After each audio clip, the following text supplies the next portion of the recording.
All right, welcome in to a a Thursday edition of the Fantasy Football Podcast here for the Saco Del Toro Fantasy Football League. It's me, Leonard Berry, and my co-host Owen Reynoldsson. Owen, how you doing? I know you were under the weather the past 2 days. How you feeling today? I'm all right, man. It's Thursday. Yeah, it's good. We got football tonight. We got a special football night edition of just the greatest two teams to ever take the field, the Rams and the 49ers in Santa Clara tonight. Just looking forward to that one. I'm really excited about it, to be honest, because I think there's a good chance that Brian Hoyer finally gets hurt, as is tradition, and we get the CJ Beathard show, which I'm ready for. I have some serious fantasy interest in that game because I have Gurley and the Rams defense going for me tonight, so I'll have to make sure I check up on that. But let's get right into the recap of Week 2. As so far, we only have two undefeated teams in the league, me and Max. But we're going to start off with Seabass, Parker Baker, and State Farm, Jake Jackson. And Jake's team came out to play this week. Yeah, Jake was the highest score this week. After a very disappointing Week 1, everybody kind of came out as their normal selves. His Brady, Freeman, Gronk team is once again looking real good. They got those three combined had 80 points, which is 35 from Brady, 23 from Freeman, and 25 from Gronk. Yeah, so those three combined basically outscored Parker's team. So great week for Jake, solidifying himself as once again one of the scarier teams. Yeah, definitely one of the scarier teams. Parker, once again, not getting a ton of help, but even if he would have got some, I don't think he would have taken down Jake's team this week. It was just too strong. Next matchup we got 0-2 Sean Cook versus 2-0 Max Albrechtsen in a game that totally should have gone to Sean. It finishes 85.9 to 87.2. And Sean literally just inches away from winning this game. Honestly, both of these teams had absolutely pathetic performances. Jordan Howard, Jimmy Graham for Max both ridiculously underperformed.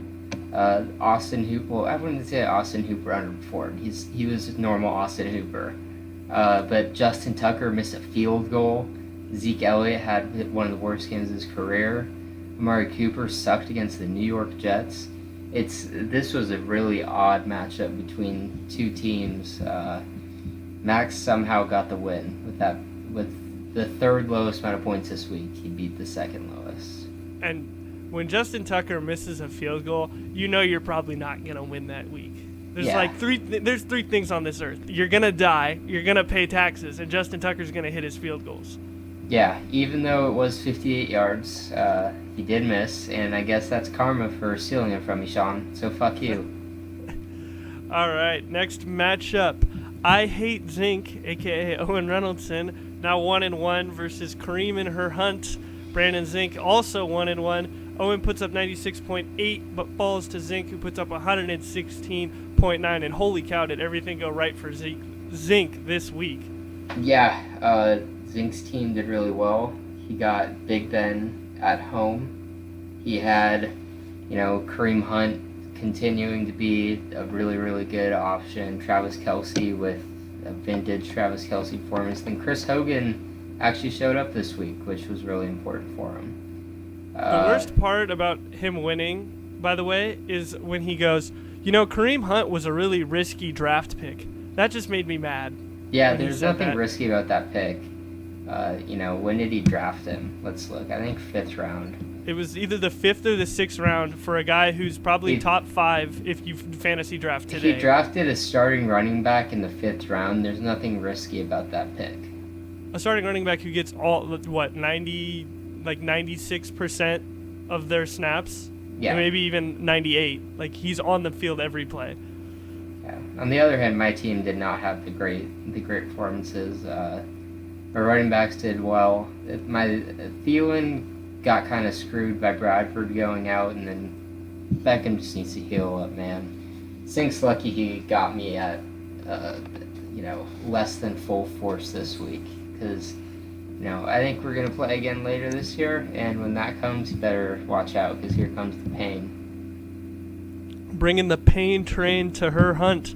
Next matchup, Polamalu on that pussy. Harold Sackett drops to 0-2 as Rock the Bell and myself improve to 2-0. I take down Harold by a score of 120.7 to 89.2. And honestly, after the 1 o'clock games, this thing was in the dirt. Harold just couldn't contend with Michael Crabtree's 3 touchdown performance against the Jets. Yeah, you had a really great week, Leonard. That was impressive performance. And Harold just didn't. So, that's kind of all there was to it. Harold's really got it figured out. This is the same Harold Sackett team that got the only A of draft grading this year. And so far, he started off 0-2, so we'll see if he can use that great bench depth that he apparently has, according to Zink, to rebound. But right now, it's not looking too hot for Harold. Yeah, we'll see if he can rebound. I don't have faith in him to rebound, but anything can happen. All right, and then the last matchup of the week, and probably was, the closest going into the Monday Night Football game. I think both of them were hovering right around 75-ish points, 77. Touchdown there goes 1-1. That's Andrew. And 500 Town is also 1-1. That would be Aaron Berger. And Berger got really lucky as Jordy Nelson went down very early in this game. Yeah, even if Jordy didn't go down, though, I think that Berger still would have won. The decision to start Thomas Rawls was a stupid one for Andrew. I've been really hard on at his least he draft moved on from strategy, Eddie Lacy. And I'm going to continue to be hard on it. Yeah, what was it? Three Seahawks running backs, none of them the starter, taken in the first 12 rounds, all to Andrew. Well, he took Thomas Rawls in the 8th round. He took Eddie Lacy in the 7th round, and he took C.J. Procise in the 11th. Well, remember, Eddie Lacy was the first running back he took all draft. He waited 7 rounds to take a running back. Yeah, it's dumb strategy, and it really hurt him this week. Yeah, it really did. Even with that trade with Sean for McCaffrey that we both agreed that he won, and I think most of the league thinks that Andrew won. Still not looking too hot for him. And so we'll move on to the awards for Week 2. Top scorer, Jake Jackson. Congrats. Your 3-team lineup. And then a bunch of fill-ins really showed up, 136.1 points. Yeah, back to normal for Jake. I feel pretty lucky that I got to face him Week 1. Yeah, I would. Yeah, you really avoided a buzzsaw there. Low scorer of the week, touchdown there, Andrew Meyer, 77.4. A lot of that has to do with Jordy's injury, but I don't think it would have. He probably could have beat out Sean, but who knows? Injuries happen. Yeah, injuries happen, but so does shitty drafting, and that's really what the main case of this is. Next award, our last 2 awards, they're both going to go to Sean Cook. Sean is going to get the worst bench of the week because he started Austin friggin' Hooper when he could have started either Martellus Bennett or Kobe Fleener, which would have won him his matchup. Yeah, there weren't any really egregious benchings this week. You could argue on the other side of the table that C.J. Anderson should have been playing for Max, but there was no way to know that he would score 30 points compared to Lamar Miller and Jordan Howard, who combined for 11. But, there is a lot to know about how Austin Hooper would not score 15 or whatever he did last week, or 21 points he scored last week off of 2 catches. To pick up somebody off the waiver wire, to use waiver priority on a tight end who got 2 catches. One of them was an 88-yard touchdown. You have to know that's not sustainable. And yet he started him over the other 2 tight ends on his roster, who are both pretty damn good tight ends. That was a baffling move by Sean. What's the deal with rostering 3 tight ends in Week 2? That seems a little bit, but that's probably why he's 0-2. Yeah, I don't know, man. That's just such a stupid strategy. But another thing to talk about on benching, by the way, Berger had 3 backup running backs on his bench, and all 3 of them more than doubled DeMarco Murray's score for him last week. Yeah, and he still won his this matchup. Might be the year for DeMarco to finally take that step down after he's had so many great years.